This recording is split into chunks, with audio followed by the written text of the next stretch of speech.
That's what I'm talking about, son. Get you some of that daggone pie. Woo-hoo! Looky there. There's your bug-eyed big one right there. Getting started. We're getting started. Here's what I'm talking about. Gosh dang gorilla. Let's go, baby. Straight meat. God, look at that biggin.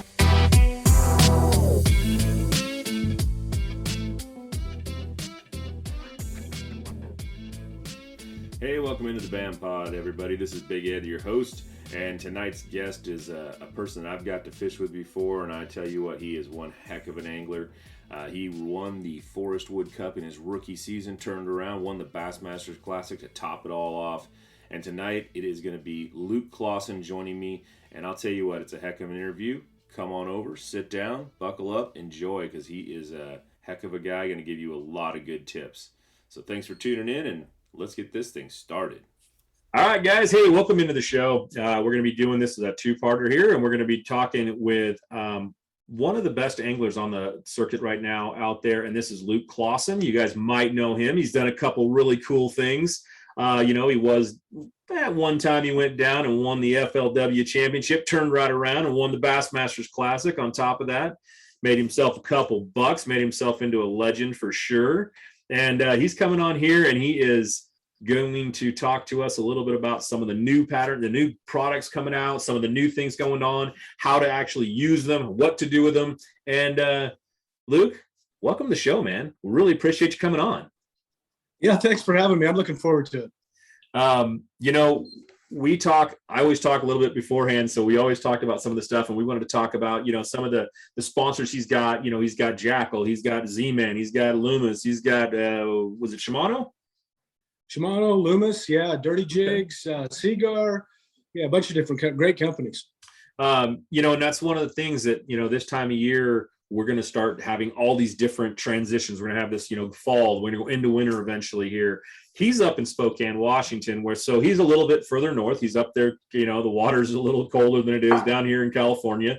And it's a lot colder than it is in Alabama and Florida and that sort of thing. So, he's going to be a little ahead of us and talking about some of that thing. So I think that's a great place to kind of kick off with, talking about some of these the new products coming out, maybe talking about what, some of your favorite patterns for fall are, and talking a little bit about and giving some good advice to the viewers and listeners out here that are going to be heading into this time of year. So what do you really have out there?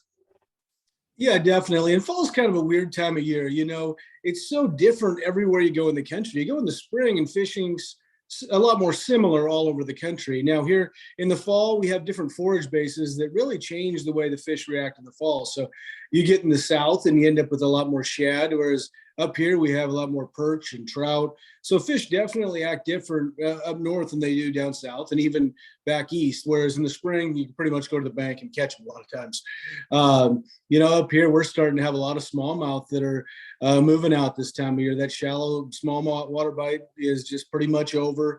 Largemouth are actually, a lot of them will start to move shallower this time of year, get up in the grass more than they were even throughout the summer. So, I learned this from ice fishing. We all think bass always go deep, right? And up here, we catch a lot of largemouth ice fishing, or used to when I ice fished when I was younger, that are in like 3 to 5 feet of water. And you rarely catch a largemouth deeper than that, even though you go out in the summer and can catch them in 18 to 20 feet of water on the outside of the grass. A lot of those largemouth, as it gets really cold, actually move shallower, which is different than some places when, we're looking at water temps that have ice on them. So right. It's obviously pretty cold.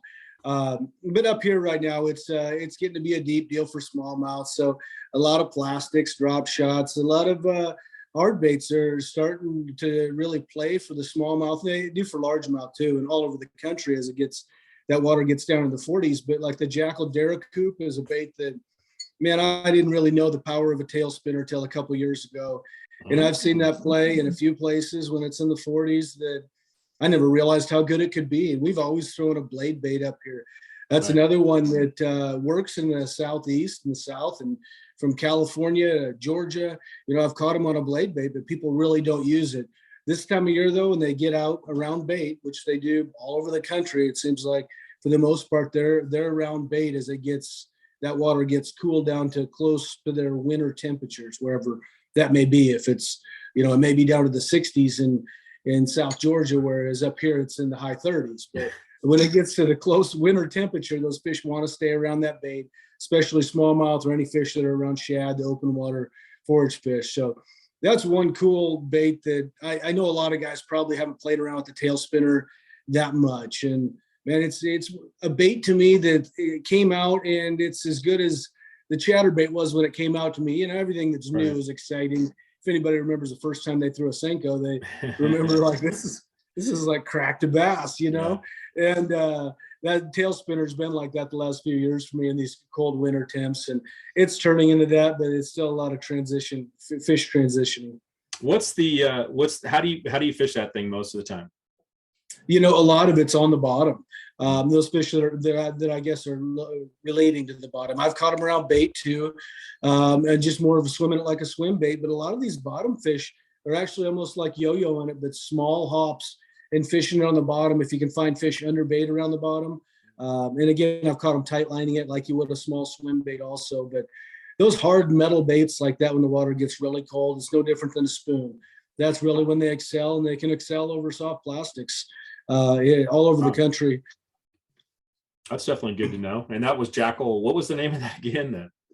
Yeah, it's a Daracoup. Is their tail spinner. Okay. Yeah. Definitely go out and check that one out for sure. That'd be good. It's an old school bait. I mean, a tail spinner's been out for, I don't know when the man's Little George came out. It was in like the 1800s, I think. Yeah. And, you know, it's just it's a better version of what's been out there for a tail spinner. So it's a higher end finishes and better componentry, and really better spinning action to the tail than tail spinners that have a wire that runs straight out the back. Don't spin nearly as freely as one that has a ball bearing molded into the tail. Right. You know, you said in there that you're a lot of times these largemouth, you know, if guys were fishing for largemouth a lot, they bury up in that grass. What's your number one going in and getting them? How do you know, this time of year, what's the, you know, are you trying to draw them out? Are you trying to go in after them? Are you know, what's the real go-to to get in there? This time of year for me up here anyway, when they're in that grass, is really pitching and flipping in the grass. And a lot of times it's still around hard cover. It's easier to isolate them unless you're in an area with a high concentration of fish. So if you find any hard cover that intersects with that grass that's shallow or up here, that's really key areas this time of year. So whether it's a dock post that intersects with the grass, a vein of rock, a lay down, those areas, and they may not even be on that lay down, but within 3 or 5 feet of that lay down in the grass, a lot of times it is where those fish are. This time of year, they're moving to those areas as the winter progresses, and they'll spend a lot of the winter up in that shallow water. And again, close to those key high percentage items, whether it's a wood or rock, whatever it is, they may not be exactly on it, but they're going to be within 5 to 10 feet of it a lot of times. Okay, so once you find something like that, expand a little bit when you're getting out there is basically what you're saying. Is don't just like, oh, there's a log laying down, I'm going to fish that log. Dang it, didn't catch anything. Move out. Right. Yeah. I think a lot of anglers go up and they pitch the log, right? And the reality is that fish uses that log at some point in his life in that little area. But there's a lot of times he strays 3, 5, 10 feet away from it, and he's in the grass, whether it be cabbage like we have up here that's pretty good this time of year, or coontail. You know, milfoil starting to die as the water gets cooler, so that's not as prevalent. But those grasses like hydrilla that are going to stay green throughout the winter are really important to look for coming in later in the fall. You kind of find that everywhere. I mean, as far as, you know, wintertime, talking about how much they go into grass. I know, you know, you talk about Georgia, Florida, things like that. There's just grass all the time. I mean, there's never not grass. But as far as, you know, some of these other areas that you fish, do you really find that grass holds better in the wintertime than it does? Or I guess I don't want to say better, but it holds more fish in the wintertime than it does in the summer? Or is it just that's usually the cover that's left? I think not all grass is created equal is the biggest thing. And there's grass shines at different times of the year, depending on what type of vegetation it is, whether it's milfoil, hydrilla, coontail. I mean, there's several of them out there. Those are probably the 3 most prominent. Whereas like milfoil is an awesome spring, summer grass. Fish absolutely love it that time of year. And then as you get later in the summer, lakes that have all 3, you'll see that hydrillas start to emerge and being very prominent. Because it's a greener, healthier grass. So a lot of times that's the basis of it. The greenest, healthiest grass is where they want to be, where the bait wants to be, where the bass wants to be. Up here, we have cabbage up north, and that's the last man standing aside from coontail. Everything else will die off. Those two are the left throughout the winter. Cabbage will die when the ice is on it generally. So those are the last two that are remaining. Those are their last options. Yeah. And those are the two they'll really congregate to. So again, it just goes back to the healthiest, greenest grass, whatever type it is in your lake. If your lake has 1, 2, 3, 4 species of grass, generally the most emergent, greenest, healthiest grass is the biggest population of bait fish and bass. Okay. And that's pretty much what you're just looking for, is what's going to hold the fish, and kind of what's left out there at this, in the winter. Right. Yeah. I mean, we look at bass as being, that's where we catch the bass, but generally it's the whole ecosystem that moves around there, whether it's fry or panfish, whatever it is.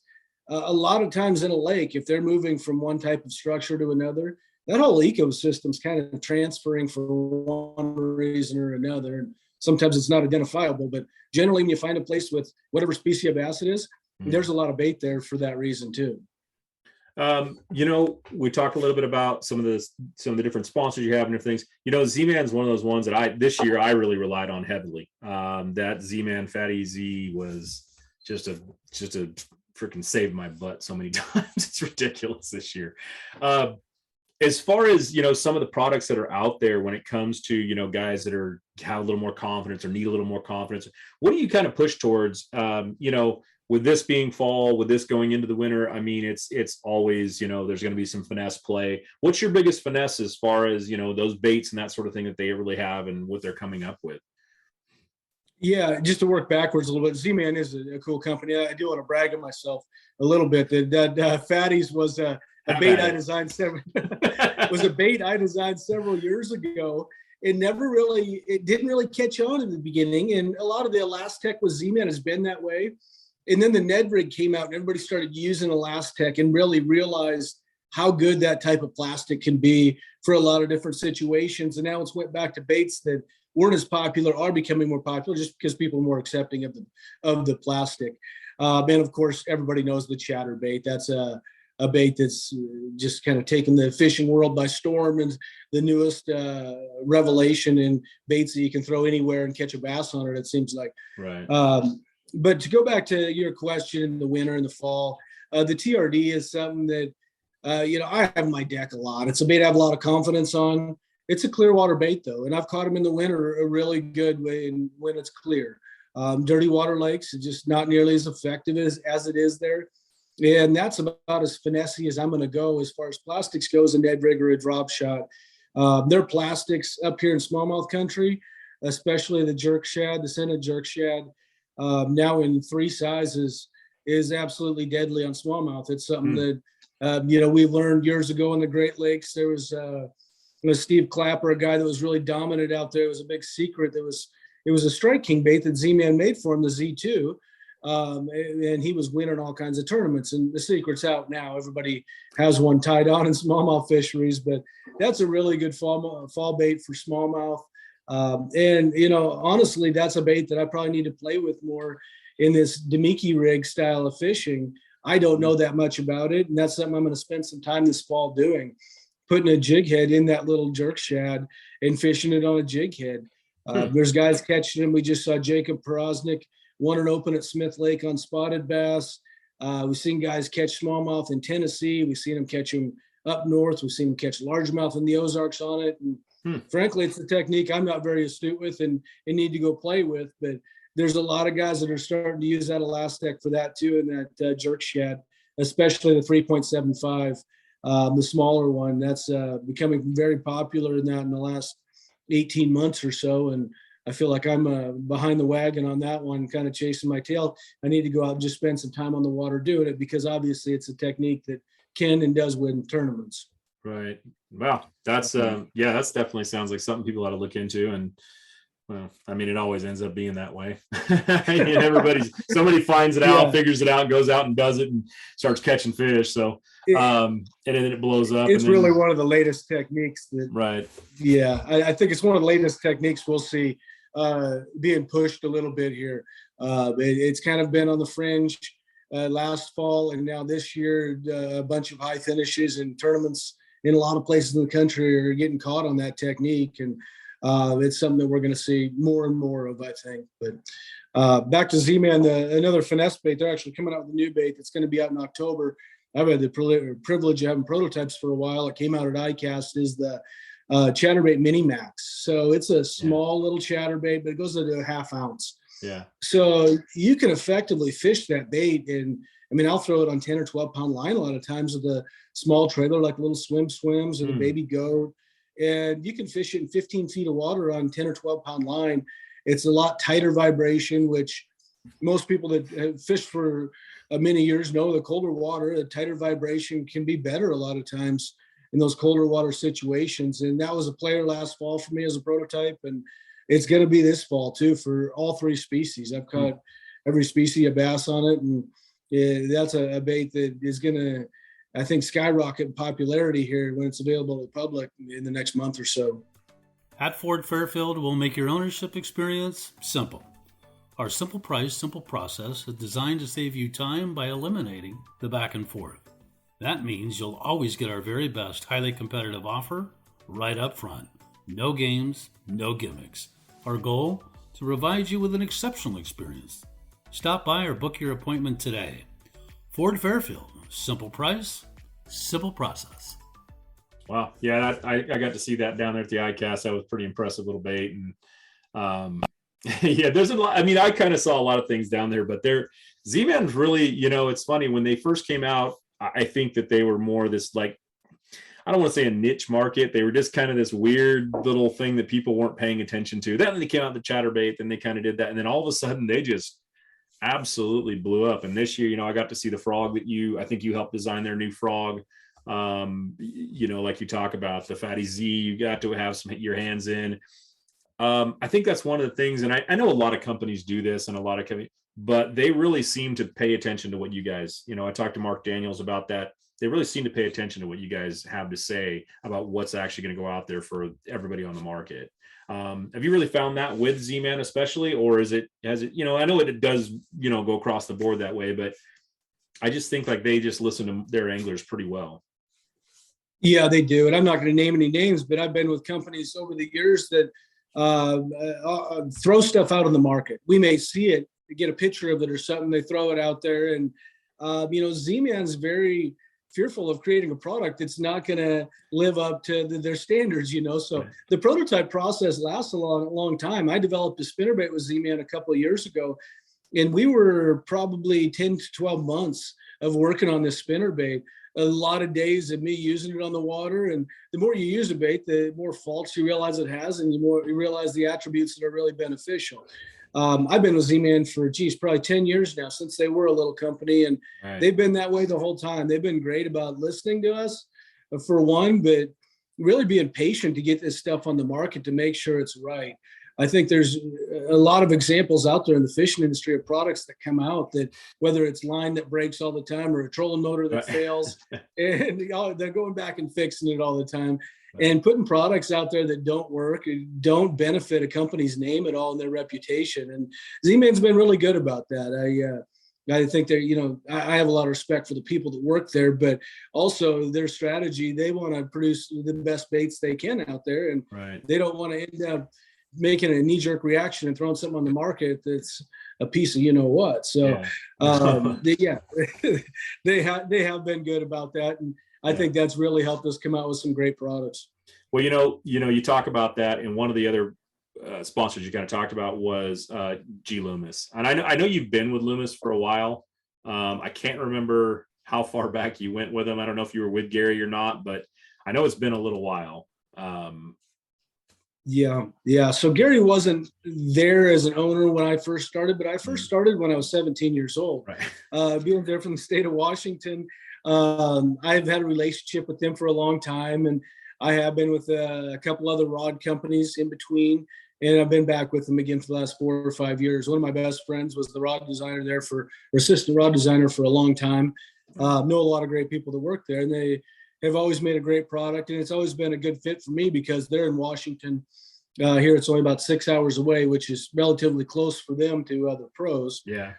So working on prototypes and rod design has been something I've spent a lot of hours with G Loomis over the years. And they're a rod that I started fishing with when I was a little kid. So always something I've been pretty eager to be with, and still believe they make the best product out there. Well, and that's kind of why I led to that was, they're just such a quality name. They have been in a long time. I know I was there when Gary was around. And it was just always amazing that this guy, stood behind these rods the way he did, the way they kind of came up, that, Shimano took him over, that whole thing. And then, and it's quality. And I really, that's one thing when you start to see people they put on too, having you on there, you being with Z-Man, you seem to gravitate towards quality companies, Jackal, Shimano, that sort of thing. And that says a lot about, one, their ability to pick good anglers, and two, your ability to pick good companies to team with. And that's important for people to kind of understand and look at and go, hey, you know what, Luke's using this, there's a reason he's using it. So it does make a difference out there, what you pick. One of the things that you're up in Washington, and then you got to travel all over the country. You're fishing, which one are you fishing now? I forgot you're not fishing the elites, right? You're fishing the Major League Fishing. Major League Fishing. Yeah. All these things keep getting on. There's a lot of changes. I know there's, every time you listen, it's like somebody moved here, somebody went there, and it's like, I don't want to make that mistake. And so how are you liking the whole process of this? The Major League Fishing, how it's kind of pushing, away from the 5-fish thing, and how it's going, and then the travel that you have to do from Washington. It's rare that guys are staying over here on the West Coast at all. And you're one of them. You're home. That's you've always been up there. So, but what have you really thought about this whole gravitation to this new style of fishing and this new way of doing it? Yeah, to go full circle on you there. Yeah, I'd actually lived in the Southeast for a while when I was fishing, and decided to move back home about 10 years ago. And my travel is easier than most people's. I have a great guy that drives my truck and boat around to a lot of the events. He's an official, and he'll drive my truck and boat. So I fly into most of the events or close to them and fish the events. So travel is pretty easy for me. It's probably less travel and less expense than if I was to live in one location and drive back and forth in between events. And, obviously the time that I'm spending driving, and the amount of money and the miles that I'm spending in the vehicle. So it's pretty simple. Logistically, the hardest thing for me is I have a tackle warehouse backpack and a tackle bag that I fly with all the time, and I take tackle back and forth. So we may be going to a smallmouth event, and I'm carrying a bunch more drop shot weights and baits and whatnot, or we may be going to Florida, and I got a bunch of June bug stuff in a bag. Logistically, that's probably the hardest thing. I don't go back to where all my stuff is with the truck and the boat all the time, which of course these guys go home, they go to their shop and they have everything, they reload their boat. Me, I have a couple tackle warehouse bags I take with me, and I make way too many orders, I'm sure. But yeah. So that's something that's kind of simplified really my fishing. And I look back, you talked about me winning the Classic in the Forest Wood Cup. I think the more and more I fished, probably the more complicated I've made it. And I think you see a lot of very successful anglers that are very simplified in their approach. And I think this flying back and forth has probably helped that some, just because I don't have as much stuff and I don't need as much stuff. If I look in retrospect at an event, oftentimes I have the same half dozen baits tied on, and then you'll add in 4 new ones at a different lake or venue. So it simplified a little bit, made it a little bit easier. The Bass Pro Tour, fishing that, it's been enlightening, I guess. It's to see how many fish are caught in a day. We go to a tournament and you weigh in 5 bass, and you either did good or bad for so many years. Now you go and you see guys, the hottest guy on the planet, Jacob Wheeler. It seems like everywhere he goes, he's starting with 100 pounds on you, of bass already. It's like, man, you feel like you're catching them. If somebody has asked you how many fish you'd caught throughout the day, most of us would be wrong in saying that I caught 30 or I caught 40, because you catch 30 or 40 bass in a day. That's a lot of jerking and snatching, it seems like, throughout the day, especially with the 2-pound minimum that we have now, because you have a lot of 1.5 pound, 1.25 pound fish that you're catching. So you think that's a really good day. And the score tracker tells you that you might be mediocre at that point. You know, it's definitely a fun deal, and it's good to see that there's been enough analysis of this that even the top 3 or 5 guys in an event, they will often end up in the top 3, top 5, or win the event. If it was a 5-fish format, they're just catching them all around, catching them that much better. But on the other hand, that score tracker, going back to that, it's stressful. Yeah. You feel like there's so many highs and lows. You feel like you're winning or losing all the time, because you get on a little streak and you catch 3 or 4 pretty quick, and you're moving up pretty good. You're like, oh yeah, I'm kicking ass. And you know, the next 15 minutes goes by and you don't have a bite, and it's just the tide has turned on you. And that happens, I mean, 10 times throughout the day. Right. It is an emotional roller coaster, but it's kind of fun too. Yeah. If you didn't know that, I guess you could always feel good about yourself, but it's reality, and that is what it is. So the score tracker is a fun thing. You know, from a tournament perspective, it's really neat to only fish with 40 boats on the water, right? And not have to deal with weigh-in, not have to deal with takeoff, pulling all your boats out, all that. It's simplified in that approach.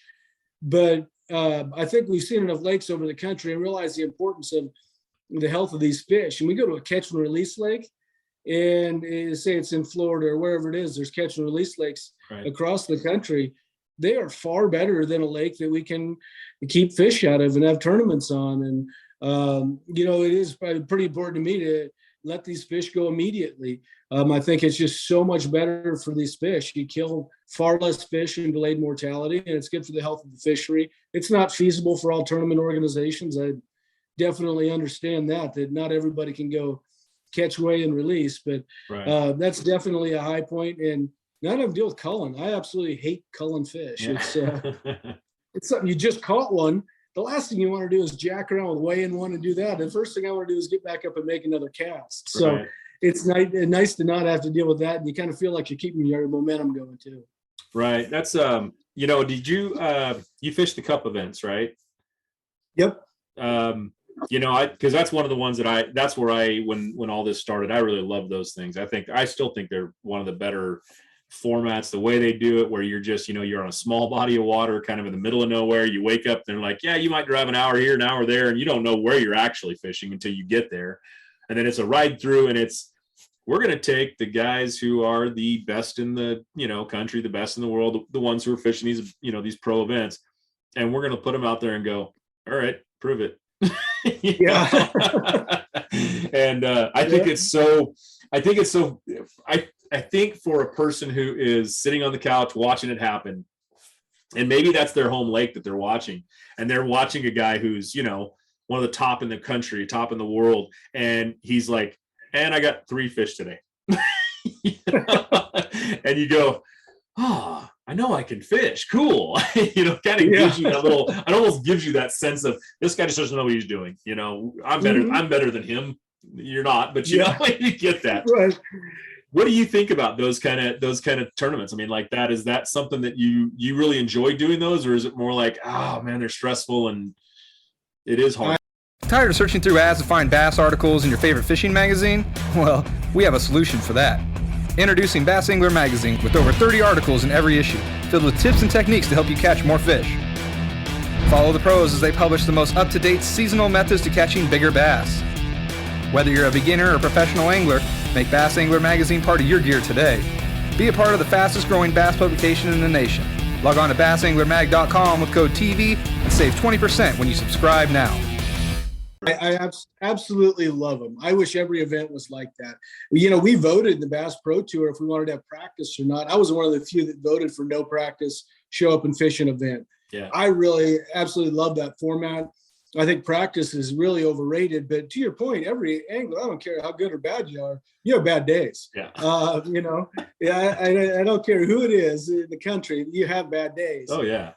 But yeah, it can happen there, but also, you know, for me to watch a cup event, it's kind of fun to see the progression go through somebody's mind. Right. Because we may try, all of a sudden we're throwing a buzz bait. The next thing you're skipping a jig under a dock, and you're trying to put the pieces of the puzzle together. Sometimes that puzzle falls off the table and you walk home with the tail between your legs. But it's a really cool format, and I absolutely love it. And like you said, that's how you feel too when you're in that situation.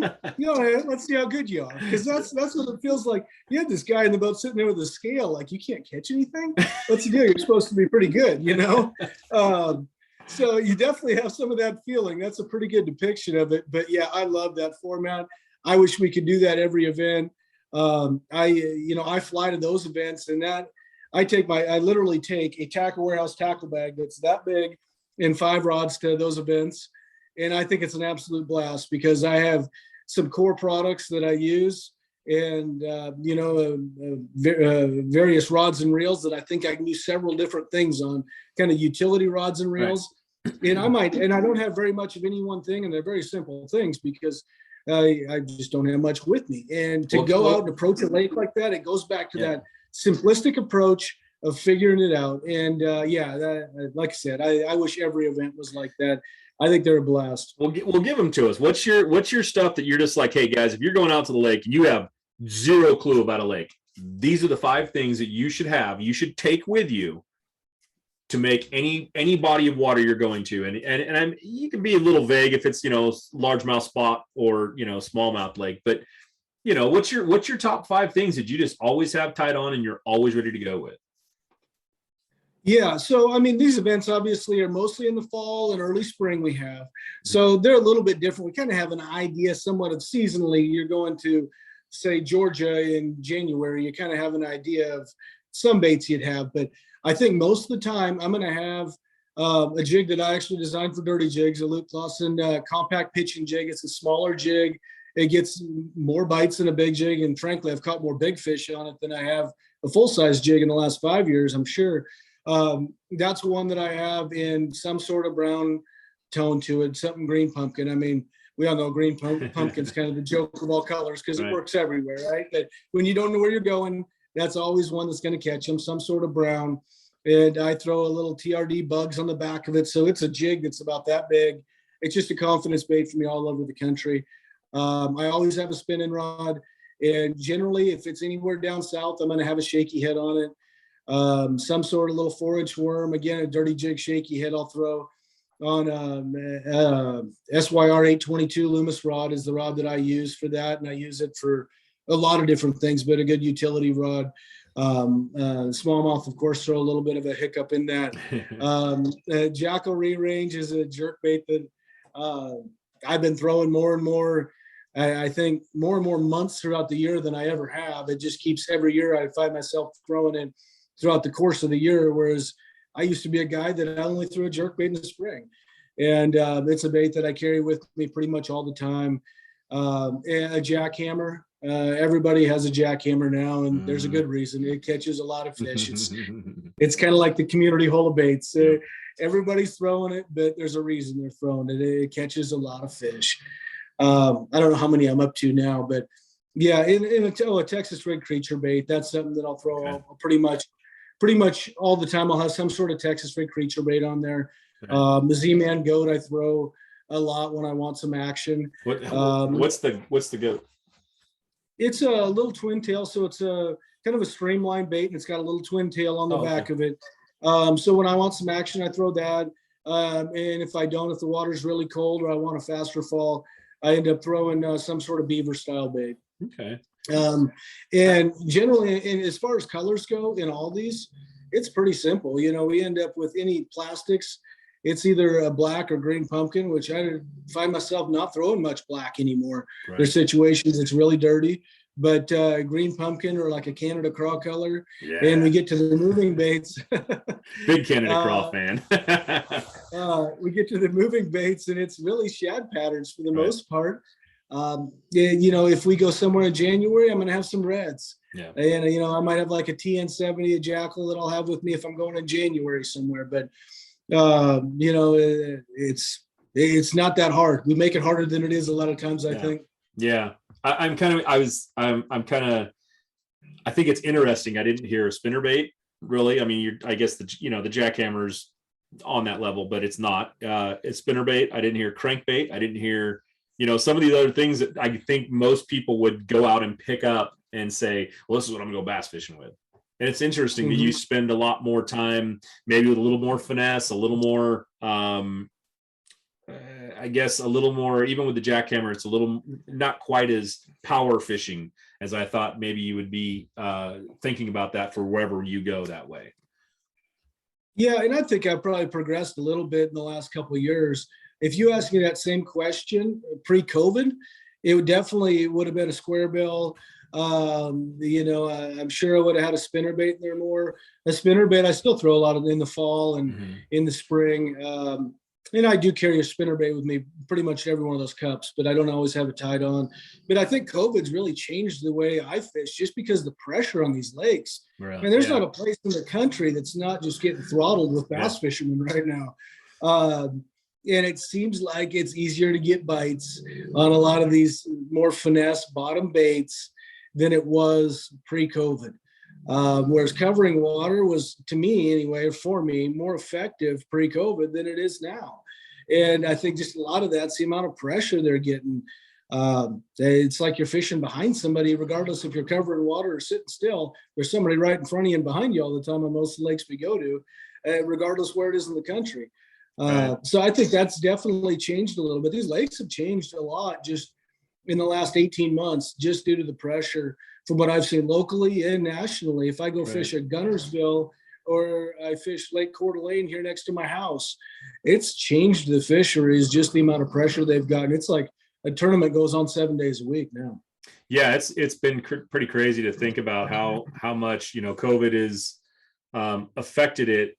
Boat sales are through the roof. Tackle industry can't even keep up with keeping rods on the shelves, and everything else is just, it's been amazing that everybody just went, I'm gonna go fishing. Because it was like, because it was really the only thing open for a long time there. It was really the only thing anybody could do. It was like, oh, what are you gonna going fishing? Can't go to the stores, can't go to here, can't go on vacations. I think that it really came up that way at one point where people were like, why are the boats selling so much? It's like, people got an extra 20 grand that they were going to spend on vacation that they're now just, I'm going to go buy a boat.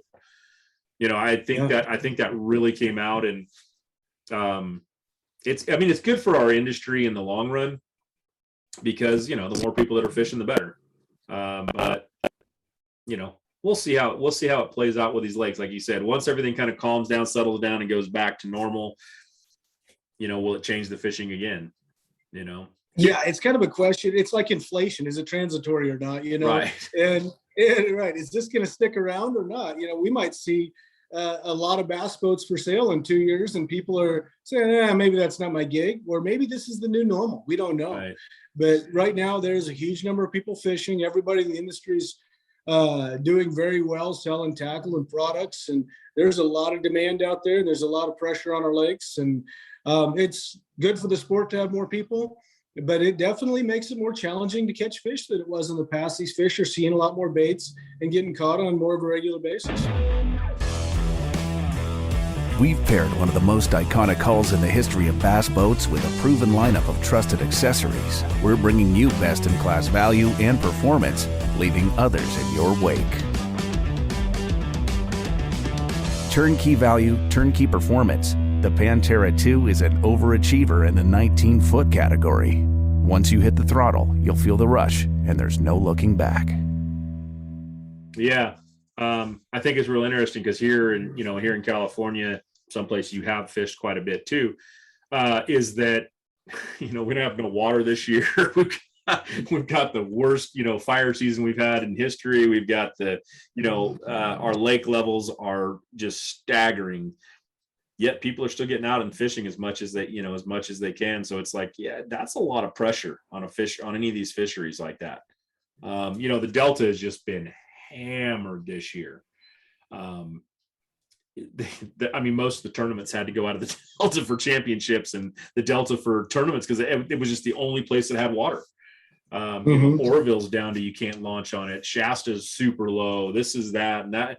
It's just been crazy. So coming from up your area, you guys got a little more water than we do, on a regular basis. So it is different, but I think it's I think it's going to be really interesting to see what happens with COVID and how it does. Like you said, in a couple of years, and see what the actual events turn into and how it kind of plays out. I think it'd be pretty fun. Yeah. Like you said, hopefully it works better for our industry. It keeps growing.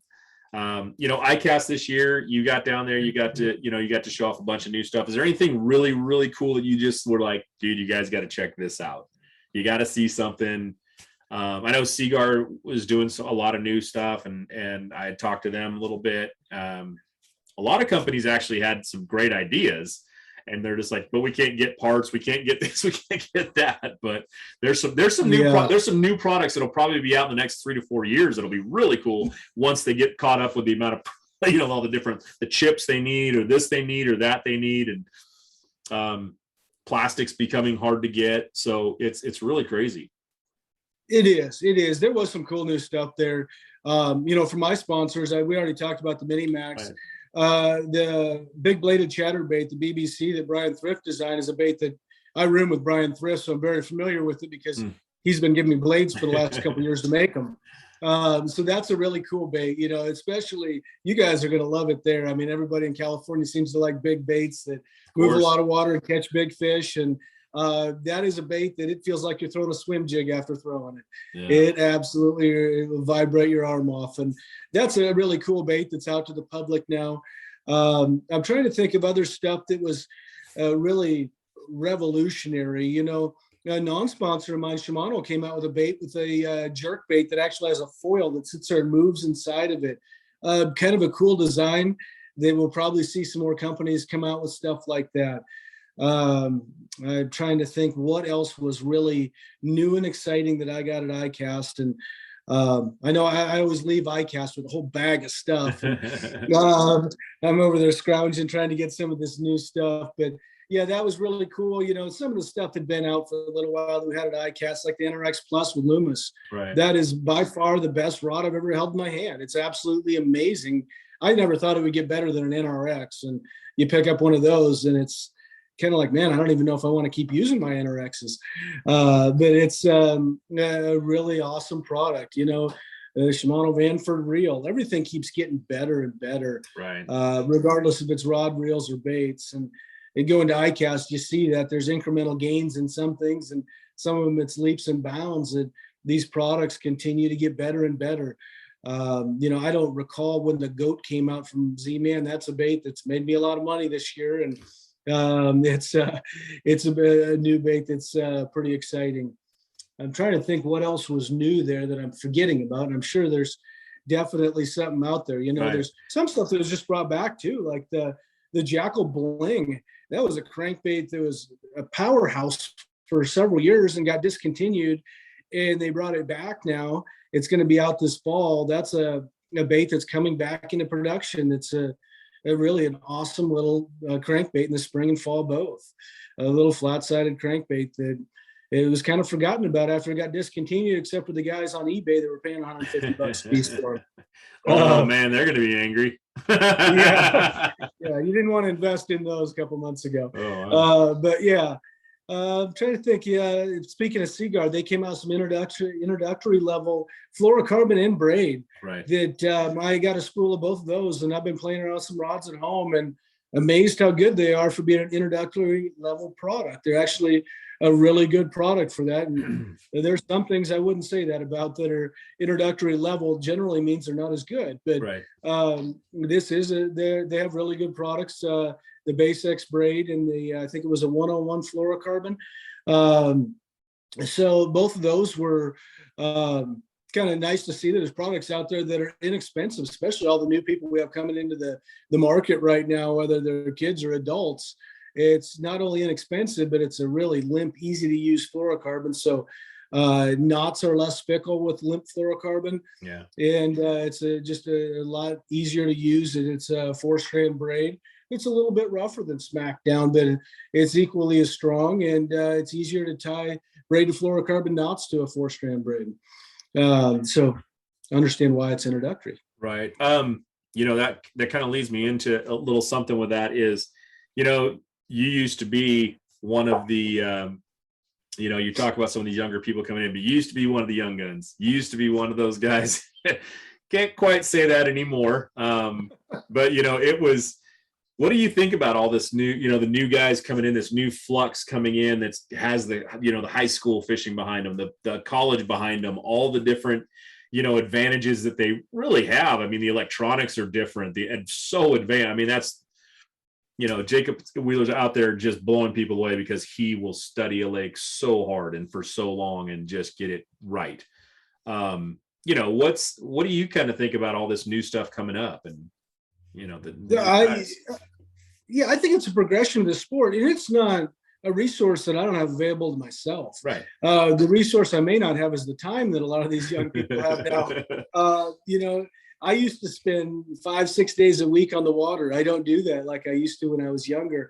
And to keep up with it, you need to. I mean, not to keep up with how to catch fish, but to use the technology to play with baits. There's some new baits that come out that look really good that don't catch many fish. And, right. A lot of this stuff is getting confidence in these products. And, Jacob has a work ethic like no other, but a lot of these young guys do. And there's so many more resources out there than there was. And a lot of that's based on the web, from YouTube videos, product videos that we have out.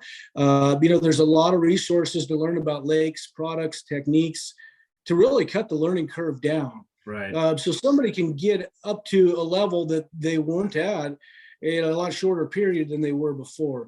Again, these resources are available to a lot of us. I definitely am not making any excuses because you tell me I'm old, but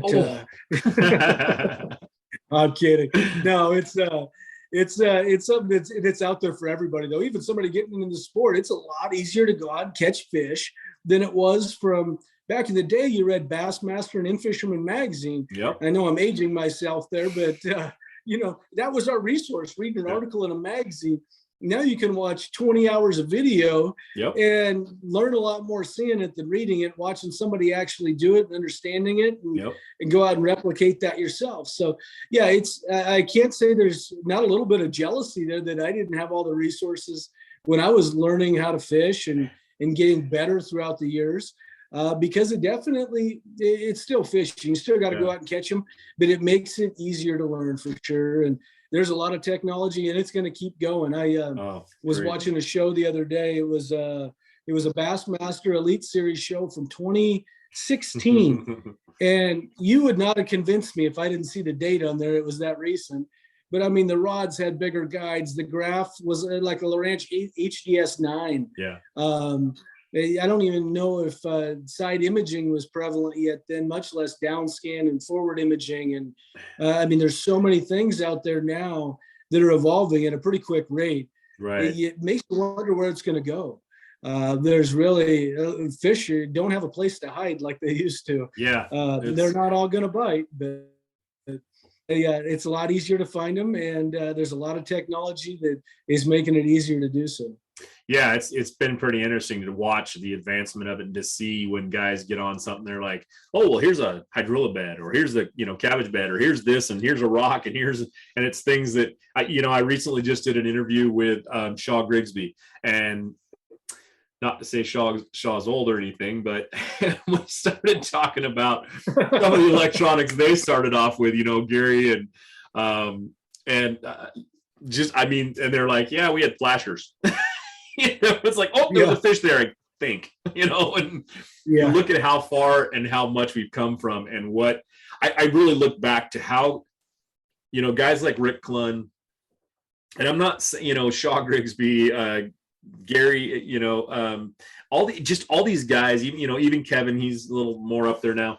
All these guys, and you look back and you go, God, they just didn't have anywhere near.